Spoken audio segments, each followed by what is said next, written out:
to Major Weakness News, the latest news about steering gearbox install. But first, a word from our sponsor. Crocs, the brand new sweetwear that's actually not brand new, it's just coming back in style. And on your next bleepin' jeepin' trip, you can boil them and eat them.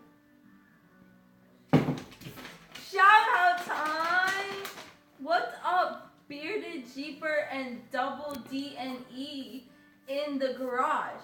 And who can forget about those bleepin' Jeepers? Oh wait, this just in. Major Weakness's last video just hit 11 views. Woo! Cheers!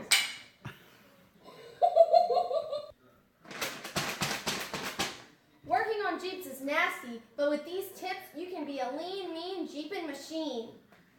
And now on to the video.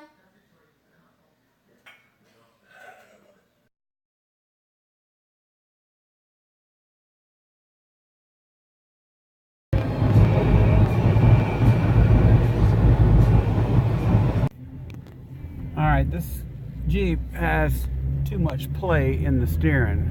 Watch this. If you watch the Jeep symbol, I can do all this and it doesn't move. So I'm going to try to tighten it first, and if that doesn't work, then I'm going to replace the steering box. This just got delivered by FedEx. It's a remanufactured Endurance. It came from AutoZone. They have a special deal, 20% off for the holidays plus free overnight shipping. So instead of getting it from the store, I got it from online and they sent it to me. And as you can see, AutoZone, it looks like it may premium remanufactured. We're going to see if this thing's any good or not because they've got mixed reviews.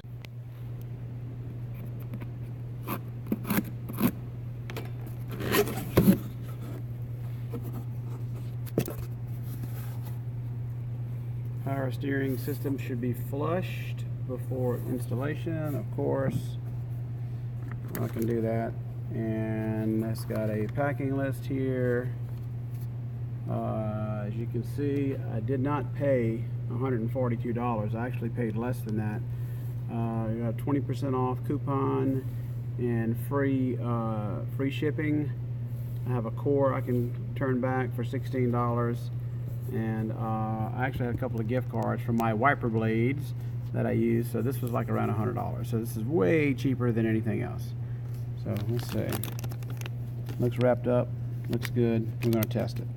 We've got warning labels all over this. Please read instructions concerning part number and design consultations. It talks about probably flushing. If you look in here, it's got warranty void if you don't flush your system, flush this, flush that, remanufactured. See, what we're going to find out is if I turn this piece here, if there's any play in it. That's what's concerning, because I should not have to adjust it. You see, on here they've got a some red tape, paint looking stuff to make sure that you don't adjust it. It should come adjusted from the factory. Factory dirt and adjustments.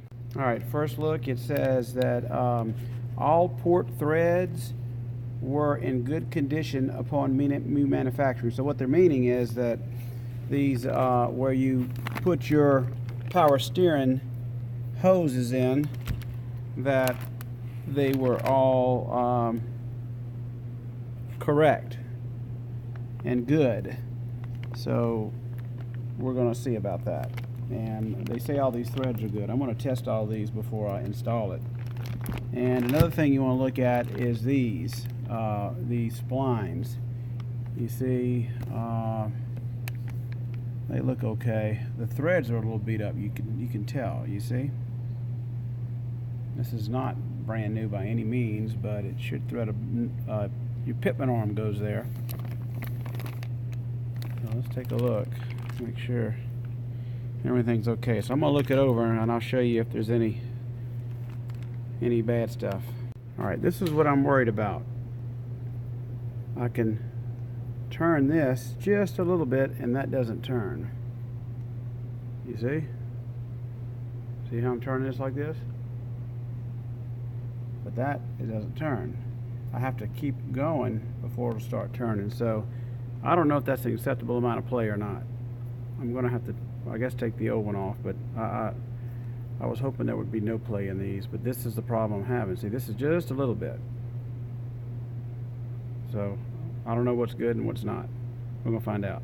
In order to get this steering box out, if you have a 4-liter, you got to take this fan out right here. This is your condenser cooling fan by a couple of nuts right there, because it's way down there. Now that I've got the fan out, whew, see, here's the box here. I tried, as you can see, I tried to adjust it before, so the bolts are way under here. I'll have to put the carb on. See, what you got to do to adjust this is hold that outer nut while you turn this inner nut clockwise. Don't turn it more than like 1/8 of an inch per time, because it'll bind up in here. But we're going to try it. I don't think it's going to work, but because I've already adjusted it before I spend money on these new things. Okay, in order to get to the pitman arm bolt, we're going to have to take the sway bar down. We're going to drop it. We're going to take these two down. You just got to take your bushings off here and it'll fold down. That way you can get to that nut with one of those deep sockets. So now that we've got this move out the way, you can clearly get to the bolt. I'm not going to show you undoing the bolts. If you don't know how to undo bolts, you shouldn't be watching this or attempting this. You've got to get this bolt out, this bolt, and then there's one way, you can see it. This one right here, that one right there. So you got to use this pitman arm puller to get this off. Yeah, that worked pretty good. Once you take the 3 bolts out, let it drop and you can get to these power steering lines very easily.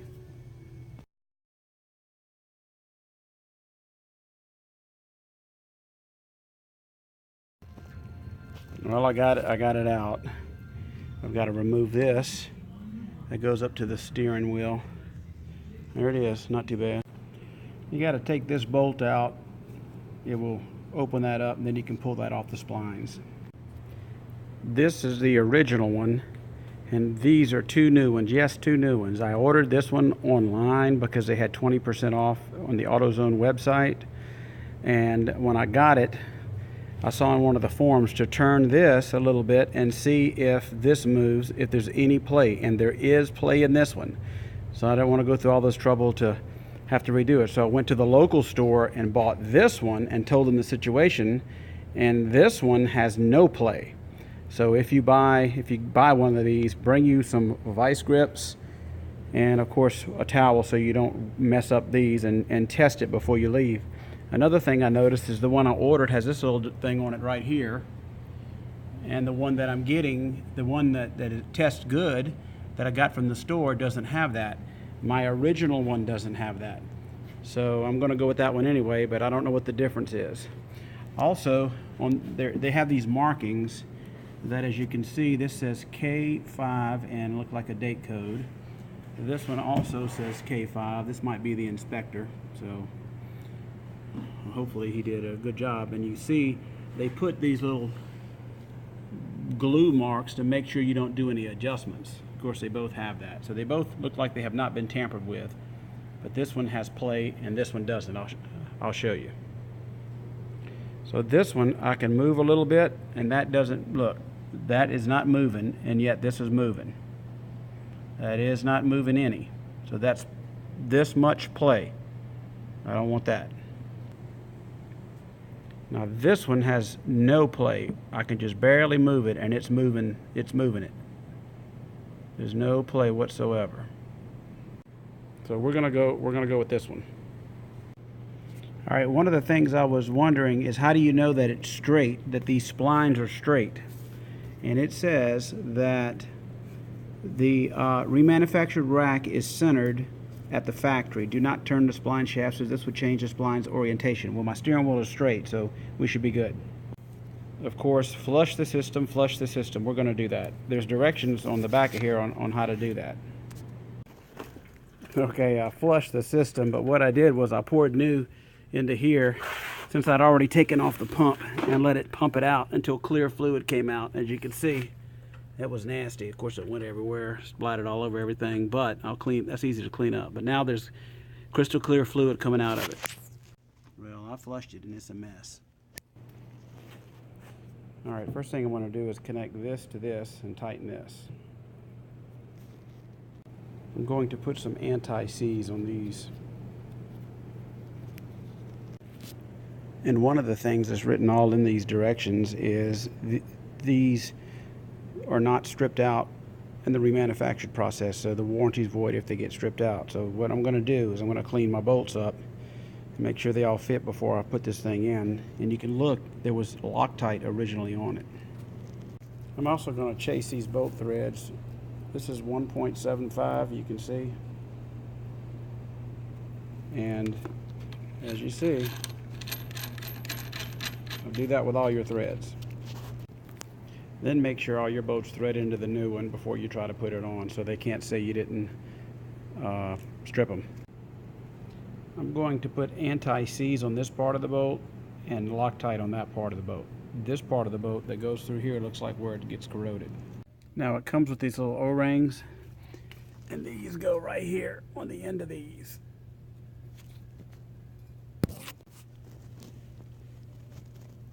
Alright, this is what the spacer looks like when you get it in before I put this pump on. There's also a spacer that goes on there. Mine's in good shape, but a lot of people find that if their Jeep is real rusted out, they have to replace this. They make heavy duty ones for off-road, but my Jeep is pretty much rust-free, so this one's going to work. There's no corrosion, hardly anything on it, so we're going to reuse that. Now that I got it bolted up, I left these little protector things in there because I didn't want any debris getting in there while I'm bolting this up, but now I'm going to remove these and hook the power steering lines up. One more thing, this upper transmission line gets in the way of this right here to install that, so it's easy. Just take that off, and that way you can move it out the way, you see. Okay, it's in, and I'm about to fill it up and take it for a test run. Put my arms on, ready to go. This is what happens when you forget to put the transmission cooler line back on. Well, I'm all finished up. My wheels are straight, but my steering wheel is upside down. So I got to pull the shaft out for the steering column, flip the steering wheel, push it back in. It should be okay. All right, once you get everything hooked up, you need to jack both wheels off the front. Jack the front wheels off the ground, and then you're going to turn without the Jeep being on. You're going to turn the wheel about 20 times left to right like this. You want to jack the wheels up to keep the pressure off. And what this does, it gets the air out of the system. Otherwise you'll tear your pump up, make all kind of noise. So I'm going to do this 20 times. Alright, this is after I put it in, so this is about all I can turn it before it starts turning. So, much better. I just had the alignment and the wheel is now straight, so we're all good to go. 2, 1, go. I hope you got something out of this. Don't forget to subscribe to get all your weakness on the major weakness. It's a great life if you don't weaken. I hope you got something out of this. Don't forget to subscribe to get all of your major weakness on major weakness.